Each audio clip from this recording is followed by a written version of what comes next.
Welcome to the High Quality Fun podcast. Today we have Abdalla on to talk about voluntourism and medical tourism. Abdalla has lived all around the world and continues to explore different countries. In one of his travels, he volunteered at a lion sanctuary in South Africa. He tells us how he got to know these majestic creatures through roughhousing and a few bites and scratches. We also talk about an epic shoulder injury he got from surfing down a volcano and how he flew back to Egypt to get this surgery. It was great having Abdalla on to reminisce on these unique experiences and see the excitement he had talking about his time with the King of the Jungle.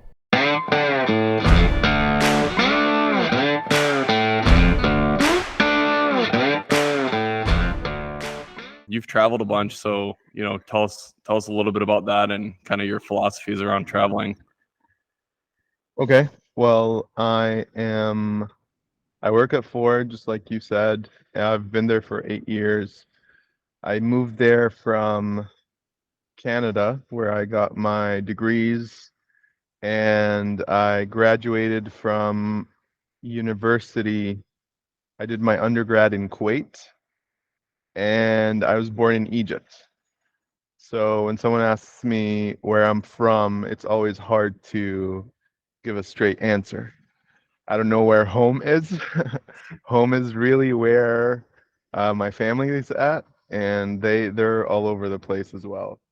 And you Um, live in Mexico right now, so there's that you're everywhere. right, exactly.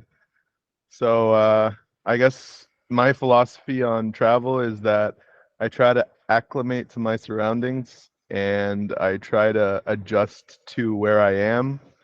I'm not too fixated on living on any certain place um, or spending the rest of my life in a specific spot. I just like to roam and experience different cultures and learn from all of that. I think that's the best way that we can learn is to experience different cultures and how people live in different ways and pick up from what people have been practicing for years and generations. I actually forgot that you were in Canada, and I did not know that about Kuwait. So you've really been everywhere. Is your family still in Egypt, or you said they're kind of scattered? My parents are visiting Egypt right now. My parents still live in Kuwait because that's where they work. And I've got a brother in Egypt. I got a brother in Kuwait. I got a brother in Canada. I'm in the U.S. right now, just visiting, but I do live in Mexico. So we got the Middle East and the Western world all covered. We're just hoping that someone can go and take care of the East side for a little bit. That's awesome. Yeah, so we can jump right into it. The main story I wanna get into, because this is just so unique, and all the photos and videos you have of this experience are just, every time I see them, it excites me. You went to South Africa, and just, yeah, go into it. Why did you go there, and what did you do there? I think that was during the time when we were launching in Louisville. For those that don't know, it's a period where all the engineers go to support the launch of a new vehicle, and it's crazy hours, and you're working around the clock. You're supporting different regions, and if you work beyond, a certain number of hours a day, you start getting overtime. So if you rack up enough of that, you start making some good money. And by the end of it, or towards the end, you try to think of ways that you can, really have a good vacation or splurge it in some way. We had friends that were able to either, buy their dream car or go on their dream vacation. So um, there was this thing that I was very interested to do, which is called voluntourism, where you volunteer in a place that is exotic and And they do take you around and they show you the place. So it's almost like a vacation as well. So you're there for tourism and you're volunteering at the same time. So we were looking at spots that had to do with animals. And one spot that really stuck out was a place in South Africa, which was a wild lion sanctuary, or a wild cat sanctuary, but 90% of the animals that they had were lions. And when we were reading the descriptions, it was saying that we were looking for someone that it would be a resident at the park that would help feed the lions, take care of the feed of the animals, clean up, and be there for, customer support in the event that any of the customers had any questions. So that was what we were walking into. That's what our expectations were. But then it was something completely different because they obviously can't write everything that you're able to do there in print, because there are some uh, protection agencies and organizations that try to oversee and make sure that everyone's kind of following this unwritten rule of what you should or what tourists can or can't do with animals. So just Um, real quick, was you went and stayed there for like a month, right? What? yeah, so it was 4 weeks. Okay. It, And then yeah, like when people, so you're saying that tourists, like I could visit South Africa and just go spend a few hours there to see all the cats, and so you're aiding, you're kind of like facilitating that tourist business. Okay, okay, keep going. yeah. So that's part of the tourism. You're helping the visitors. You're also taking care of the animals, and that's pretty much it. It's either you're taking care of the animals or you're kind of guiding and directing others and trying to be as friendly as possible with the visitors. Um, it's voluntourism, so you volunteer, but you do pay to stay there, and they feed you, and they give you accommodation and all that. So, uh, you, and I think it's a minimum of like 2 weeks of staying there. Um, but it was worth it. It was so much fun, and at night you can hear the animals, and we were so close to the park, and it was just a dream. Whenever we think back of that time, we keep telling ourselves that we need to go there again. So I remember when you came back from this trip and how giddy you were to show off photos and tell me about it. And so like I don't know, we probably talked for 10 minutes and you went through all these photos and told me about it, which is pretty long to get someone one-on-one. So I'm excited to just like dive into it for the next half an hour or whatever. Um, yeah, so what for the listeners, what animals were there? And then why don't you just tell us about like the day to day, and then we can, I don't know, talk about the silly stuff you did with these cats. they had, so like I said, 90% lions, so many lions. I think it was over 100 lions. Wow. And they're scattered across acres and acres of land. So there's prides that are in their own enclosures, and then you have the lion cubs. And those lion cubs, they haven't been separated, but they were rescued in environments where their life was at risk. So something that viewers might not know about lions is that when a lion cub is born, um, you would assume that the lioness would be the cub's protector, and she would, protect the cub with her life. But in some cases, lionesses can eat their cubs. In some cases, lions can feel like threatened, and they would kill the cubs.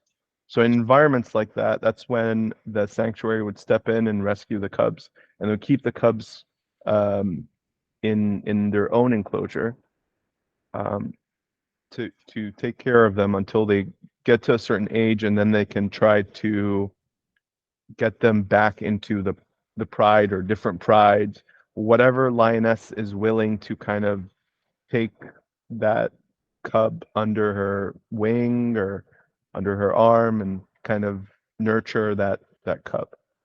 Um, so there were cubs, there were lions, there were a couple leopards, and there was a baby leopard over there as well.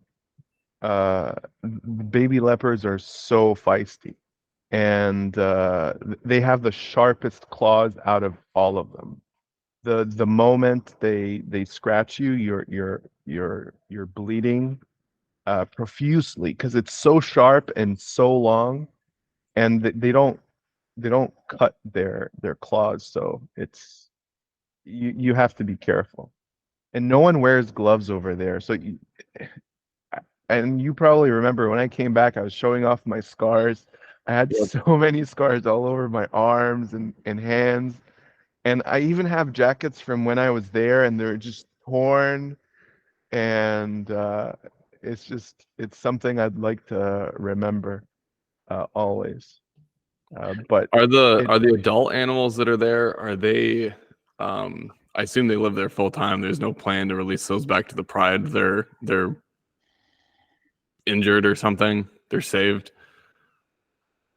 they are so they've the prides that are there, they're kept there. Um, So there's several reasons why they're there. Yes, they have been saved, or they've been born into the pride.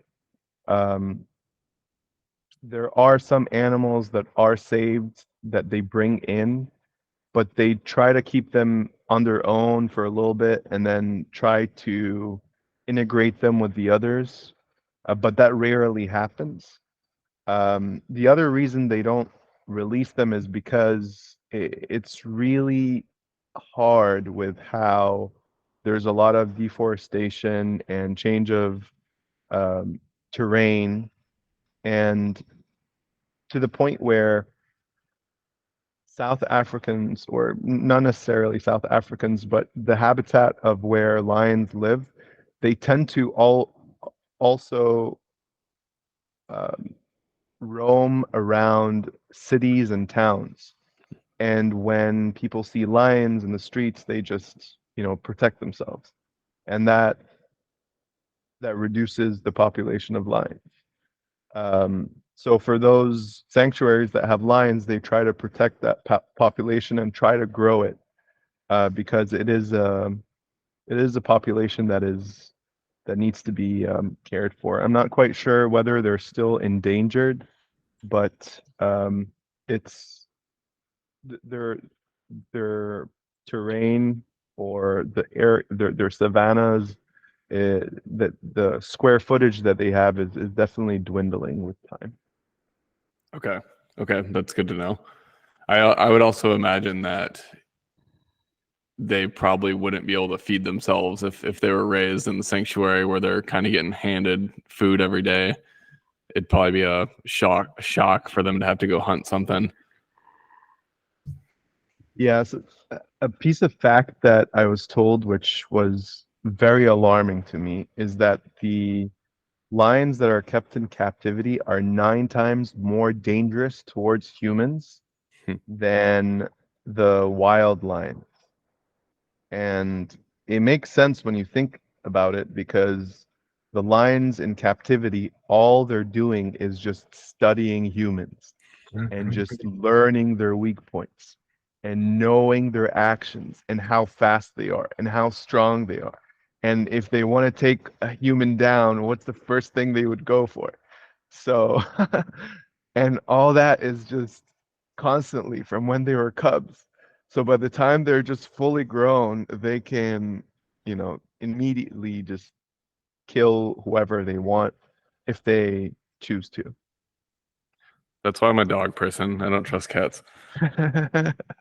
Wasn't there also cheetahs there? Yes, there were two cheetahs. There was actually three cheetahs. One cheetah that lost an eye, um, and then two other cheetahs. And the thing with cheetahs is they're not like lions where they're social, so they don't necessarily like to live with each other. Lions are the only social cat, meaning that they're the only cat that survive in groups. All the other cats enjoy being in solitary, or they love living their life alone, hunting on their own. They don't like form groups, or they don't hunt in groups, not usually at least. Tigers, leopards, cheetahs, even domestic cats, they're not, their survival isn't based on them being with others. So that's something to know about lions is when you walk in, especially with lions that are in captivity, that are used to humans, it's like being in a house that has cats, but they're just like 100 times their size, and their purrs make your body vibrate when they come and like rub against you, and they don't purr, but you can feel their vibration, and it shakes you, and they're so powerful but so loving at the same time. um, so yeah, we keep drifting to lions, but they did have cheetahs. They had leopards. I'm trying to think of all the cats first, and then I'll get into the other animals. And was that all the cats? So lions, leopards, cheetahs. They did have white lions, which are still lions, and I believe that's it for wild cats. Um, they did have wild dogs and hyenas, and then they also had giraffes. They had wildebeests. They had springbucks. They had, gazelles, zebras. They had um, all the, I guess, gazelle family, which I'm not too, but they had a huge acre of land, huge square footage of, and that's where all the animals grazed separately, away from the sanctuaries of the wild cats. So that's where the visitors would come to have their safari tour, and and then when they go into the sanctuaries, they would be in jeeps or trucks that are enclosed, and they would go in. They'd be like double fenced, and then you would hear so many scary stories. Like this one time, a truck went in, and the engine just stopped working, and there was no way to tow it out. So this other truck came in with mechanics, and they had to fix the engine while being surrounded by lions. And there were several of the workers, their job was just to scare the lions away while the others were working on the car.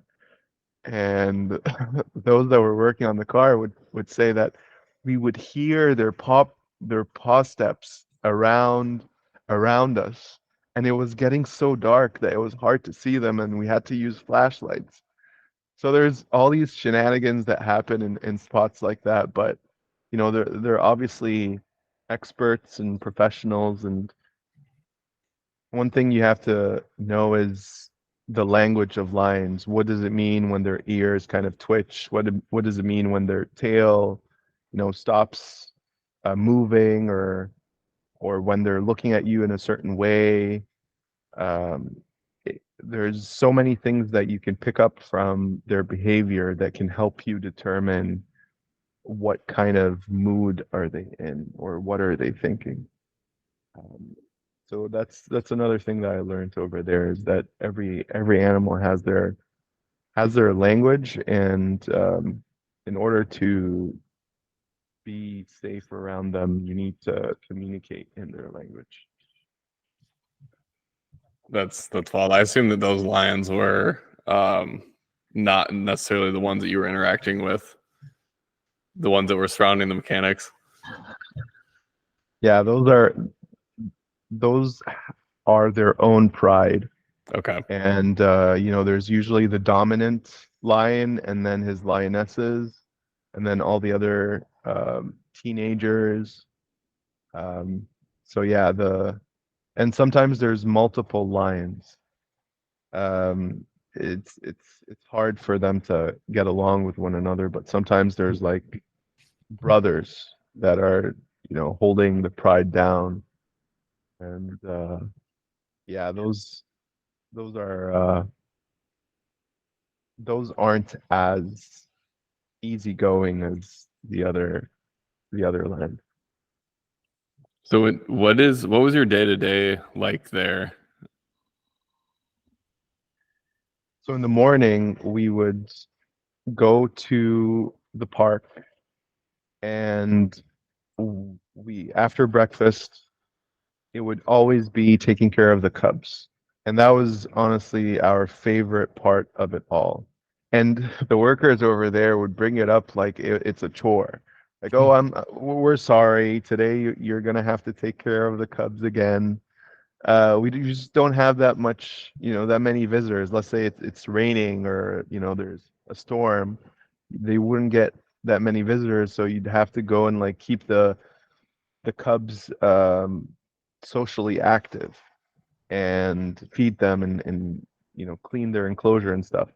But it was just the funnest thing because they're like they're 6 months old, so they're about maybe I don't know 20 kilograms, or let's say 50 pounds, and they're jumping at you and they're biting you and they're scratching you, and you can uh, you can play hide and seek and they'll try to get you, and it's just so much fun. And they're a good workout weight too, so you can carry them and throw them around, and they're cats, so they have 9 lives, so you can never really hurt them, to some extent. Um, so that was the mornings, is taking care of the cubs, and then during between 10 and 1 p.m., we would go to the fridge, get the food for the lions, and then make our rounds. And the food would be either dead chickens, so chickens that have died, um, or yeah, that have died and then stored in a fridge, or um, meat. And all that was donated by like farmers. I think that was one of the ways that they were able to stay afloat during COVID. All this happened before COVID. I think that it happened in 2019, actually. So it was right when, um, there was news that was coming out of the virus. So we were able to make that trip before that. But it's good to know that they're still doing good. That was noon, and then after lunch, we would. That's when the majority of the visitors would come, and then we would either guide them around or try to set up queues to meet the cubs, or go with them inside the enclosure. If they wanted to take pictures of the cubs, we'd like try to distract the cubs so that they're in a photogenic position so that we can take good pictures of them. and you would tell that, there's some that really you know get the looks, because you would know that a cub would attack a visitor before they actually attack, by the way they look at them, by how annoyed they're getting. And we would just watch out for that. So there would be like the photographer and then others that are just trying to keep everyone safe. That was during the afternoon, and then at night we would leave, and we just spend the rest of the night where we're staying, and then we'd start all over again. That's awesome. Yeah, I remember you were showing. So during that, like when you're feeding the larger animals, I remember you showing me photos of you like legitimately like wrestling, roughhousing with these giant cats. I don't know. You just gotta tell the listeners a little bit about that and what that was like. It's like wrestling with my brothers. I have three brothers, and I'm the youngest. And I always didn't have a fair advantage when fighting with them, because they were, bigger, stronger, faster. And with lions, uh, it's similar, but you're you're always able to overpower them when they are young. And that's how they play. That's how lions play with one another, is like pseudo hunting, where they try to hide and then jump on something and then try to see whether that thing will give up or try to fight. And if it fights, and if it's stronger than the lion or the attacker, then they kind of back away and they learn their lesson. And that's how they learn how to hunt. That's how they socialize. Within a lion pride, it's all about touching, it's all about like rubbing, it's all about pushing and like biting and all that stuff. So when you walk in, you want to exert your dominance, so you kind of push your way through. And that's the first thing that happened when we showed up there, is they kind of pushed us into a sanctuary, and we couldn't walk in because there were just lions pacing around. And they told us, they forced us in, like they pushed us through, and we were pushing through a sea of lions just to go through, because you got to exert your dominance. You got to show them, this is my way, this is where I'm walking, you got to move. And sometimes they would like stumble, and that's totally fine because they can recover. But they learn that, you know if they if someone stands in your way, you're just going to power your way through. So that's something that I learned and I enjoyed, is they respect you more when you are confident, when you exert your dominance, when you just walk in a certain pace. I would just walk around the sanctuary in whatever direction, and by the end of it, the entire uh, all the lines that were there were kind of following me, because they kind of picked that I was just walking wherever I want, and this guy knows where he's going. Let's follow him. And I was just walking in circles, and they were following me, and it was just so cool. And every now and then, you would feel like a lion approach and try to bite your ankles, or like jump at you. And as long as you can push him away and recover, and walk away and kind of like teach him a lesson. Every now and then, you'd find like a cheeky lion that would come and like try to bite your butt or like your thigh, and try to like pull you, and you got to just smack the lion so that they know that you can fight back, that you're not just willing to, back off. You have to be physical with them. Um, Yeah, I remember you showing a video of like one literally jumping on you and you're just like pushing it off of you with all your might. Oh my God. Was it I assume that first experience was just terrifying, but you probably got used to it so quickly that by the end you were just content and comfortable with every single animal there. Yeah, that very first day, it was a shock because we never expected that we'd be in an enclosure with lions. Because all the paper or everything that we went through was, and all the waivers were telling us, you have to maintain a distance, and this is not for everyone, so it's dangerous. But um, that first day, we got pushed into an enclosure, and I don't mean that in a negative way. Like, it was like, because it's their everyday job, so to them they're like, okay, let's get you acclimated to your position, let's get you involved with the everyday things. So they gently pushed us into the sanctuary, and uh it was it had 28 lion cubs that had maybe 9 months, and those are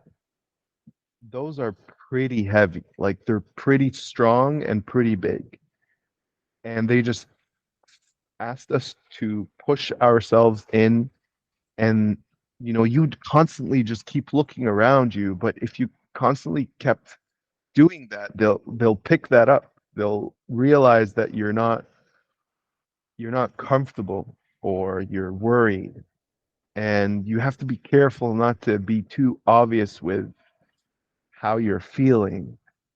And at any moment, I'm like, oh my God, I'm gonna break. If I break, they're gonna know that I've been broken, and they're gonna pounce at me. Uh, so there was always this fear that, oh man, are they gonna know that this is just a facade? And I'm scared and terrified inside. But I think it was just building blocks. That was like the first enclosure. It was 9 months. We walked into a 6 month enclosure. It only had three cubs, and that was pretty low key because they were napping, and it wasn't too bad. But then that second enclosure where it had 28 cubs and they're 9 months, they were getting more physical and closer, and they wouldn't leave you alone. If you avoided them and went to another corner of the enclosure, they'd follow you and try to be around you because they're social animals, so they want to be around others. So that was another thing to get used to. But yeah, it was a shock like that first day. And we got back home and we were all smelling like lions, and we had scratches on our arms, and it was such a badass first day. And yeah, we we kept telling everyone that worked there, like, you guys are so fortunate to be working in that place. And they're treating it like us when we were at Ford, like, it's just taking everything for granted, and it's an everyday 8 to 4 job and all that. But we just kept reminding them that not everyone can say that they've been into a lion enclosure, or they've been working at a lion enclosure for however many days, months, years, engaging and being close with such beautiful animals. That's really cool. I went to I don't know if you'd call it a sanctuary or not, but one in Costa Rica. Um, and that was very cool. We didn't get to do anything with the animals, but we got to see everything that you could see in the rainforest of Costa Rica. Just walk from cage to cage, see all the toucans, see the wildcats, see I don't even remember what the name was of that. I think there was some pigs that were wandering around, but you got to see like all the birds, all the monkeys. The only thing we didn't get to see was a sloth when we were in Costa Rica, and that really bummed me out. But yeah, so I imagine there's people volunteering to work in those things too.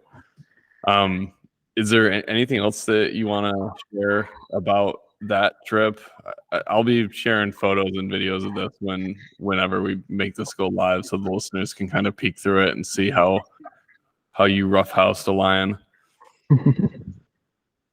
I would say that one thing that I learned after, several weeks of being there was they have a lot of pride.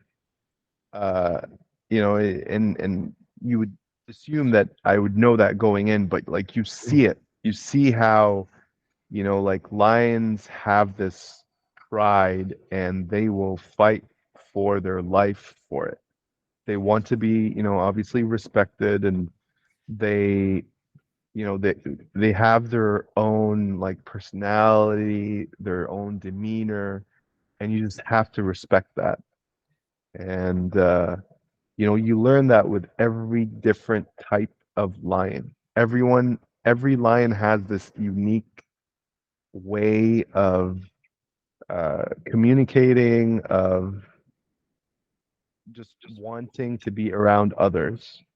And it was a good learning process because you learn from mistakes. And I've gotten scratched very deeply and bitten very hard by some like lionesses and some lions because I was being too like maybe physical, or yeah, I was being too physical at times where they did not want to be physical, and I didn't read that.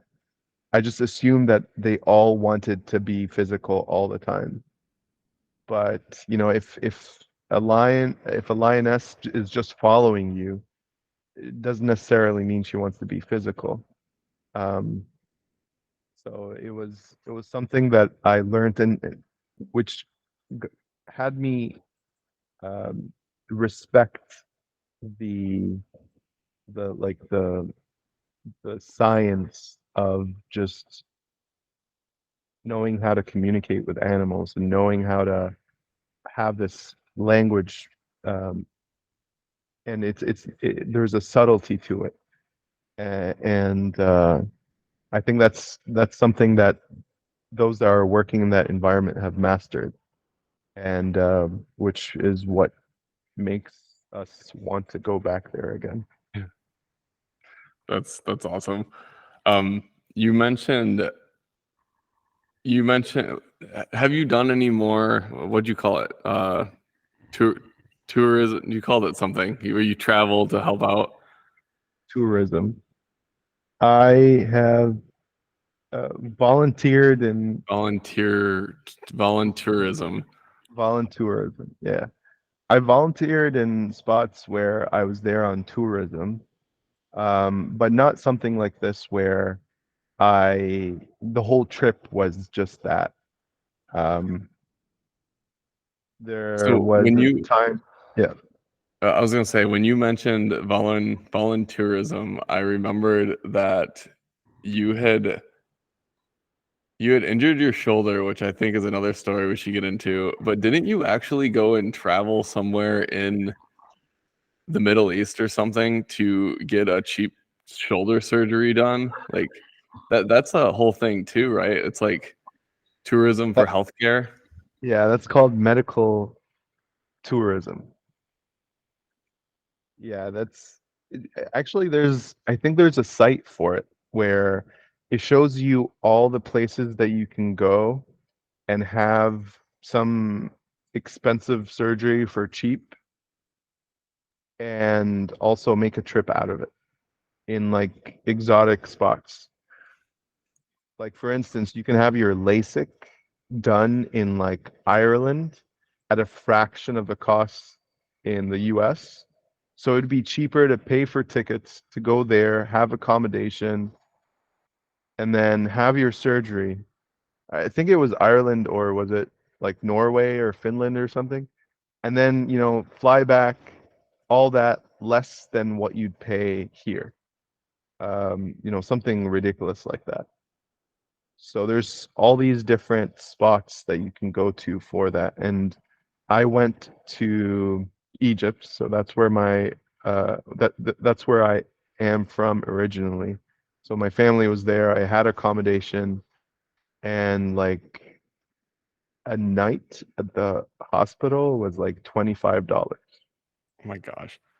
I had my own room, and I had a fridge, a microwave, TV. I had my own bathroom, and it was, surgery went perfectly fine, and food was great, and service was great. The only difference is that it's not in a Western country, and it was a nice trip too. Got to see a lot of, every time I go to Egypt, it's always fun. Um, but also being around families is fun too. But yeah, medical tourism, it's a thing. If you're ever thinking of, splurging on a operation or a surgery, consider medical tourism to some exotic uh, location where you can enjoy the place and also fix yourself. I think I remember seeing photos of you shirtless in a sling, like riding a camel in the desert. So yeah. So how did you hurt your shoulder? Because I recall this being a pretty good story. It was um, it was in Nicaragua, and one of the excursions that we were on was hiking up an active volcano, and it's called Cerro Negro, which means black volcano, because everything around it is green, but the volcano is black as a sign of how it's erupted recently. And when you put your hand on the soil, you can feel the heat. Hmm. It's pretty hot. So you can't, sit on it for too long, and you just have to be careful uh, in certain places. So you hike all the way up. It takes about an hour and a half, and then you have several ways of making it back down. You can either go back down the same way that you came up, which was through, you know, hiking up a rocky path, or you can slide down.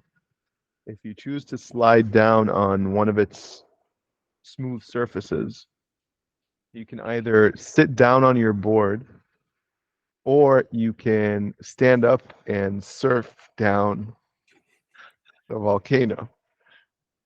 And me and my friends decided to surf down. So stand on the board and surf down an active volcano that was pretty much made out of asphalt. So imagine trying to go down the side of a volcano that had a similar texture as asphalt, and you had no steering power whatsoever. And I remember one of my friends telling me, you can't do S turns here. You just have to either go down or try to like break and fall and break and fall. And I just decided to go down as fast as I can.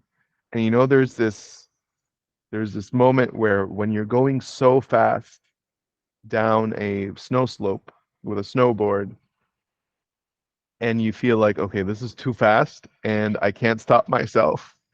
So it's gonna end bad. And eventually an edge I caught an edge, and I started tumbling down for like a good 30 seconds. It was a steep slope, tumbling down, and just like, and I felt like um my arms were hurting me. And I eventually slowed down, and I passed out for a good minute. And then my friends were getting worried. They were trying to, you know, come up to rescue me, but it was an hour and a half hike. So eventually I got up and I slid all the way down, and I was a little dizzy from the fainting and, the lack of, I guess, blood to my head because I was spinning so fast. And by the time I got down there, I was covered with dust. It was all black because of the surface. And we got back into the bus, and I luckily sat next to these two Russian tourists. And, they gave me that look, and I just, they clearly could see that I was in pain. And then they reached into their bag, got out, got this sleeve of pills, and there were only two left, and they gave it to me, and they were just like, and then I looked at it, I turned it around, it was all in Russian, and I took both pills, and I felt so good. And to this day, I have no idea what I took, but it was the best relief I've ever had after an injury. And later on, I had an X-ray. I dislocated my shoulder, and I needed surgery to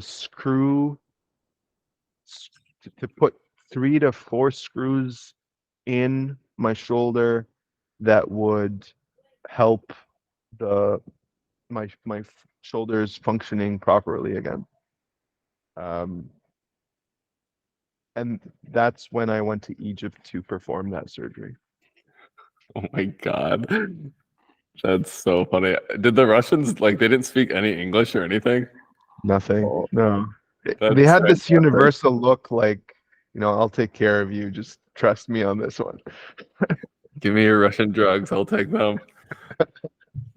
That is so funny. That's terrible. That's funny.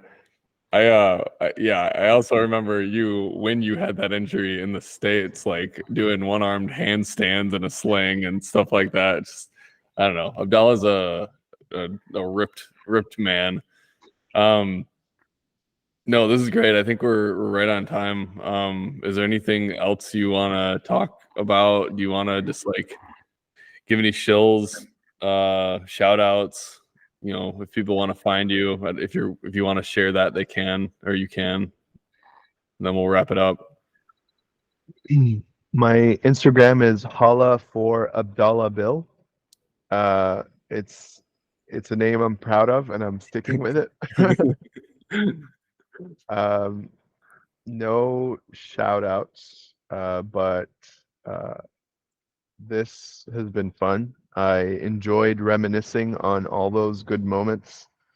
I guess if I can leave your listeners with any advice, it would be to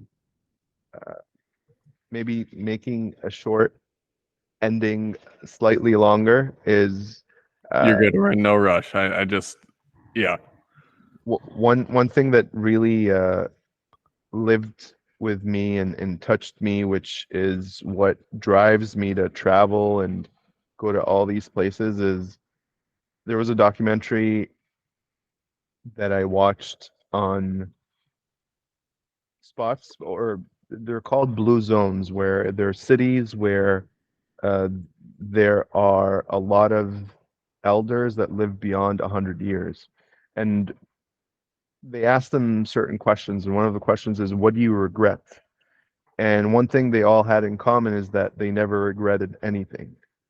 And it seems like that is a good practice, is when you're in a situation where you feel like, this is worth every moment to do right now, and not to, have a rain check and try to squeeze it in at some other time, which may not never come. Always think that these moments, you'll always look back and you'll make a story out of it. And it might end drastically bad, but eventually make a funny story of it years down the road, and you'll look back and you won't regret doing that. So just think of every moment like it's a moment to cherish, and